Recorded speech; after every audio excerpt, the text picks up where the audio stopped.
এখন থেকে আমাদের সম্পর্ক সমাপ্ত। তোর এই নষ্টা মুখ নিয়ে আমাকে ভাই ডাকবি না। আর ওই যে যা শুনলাম ওইগুলো কি সত্যি রে? তোকে দেখলে আমার লজ্জা করে এবং ঘুমি আসে। আমি আর আমার এই জীবন রাখতে চাই না। আমি এখন এখান থেকে লাফ দিয়ে সুইসাইড করব।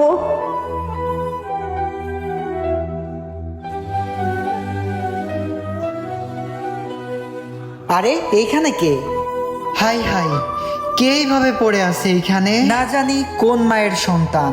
আরে আরে তো রোজ ঠিক এভাবে করেই ঝরে যাচ্ছে আমাদের দেশে হাজারো প্রাণ। আমরা যদি একটু সচেতন থাকি তাহলে হয়তো আর এভাবে দিন দিন এত আত্মহত্যার হার বাড়তো না। কিছু সংখ্যক ছেলেমেয়েদের জন্য আজ পুরো সমাজটাই বিষাক্ত। আসুন না আমরা সবাই একটু সচেতন হই, আমাদের দেশটাকে আমরা সঠিকভাবেই পরিচালনা করার সুযোগ করে দিই। আমরাই পারবো আমাদের সমাজটাকে সঠিকভাবে পরিচালনা করতে।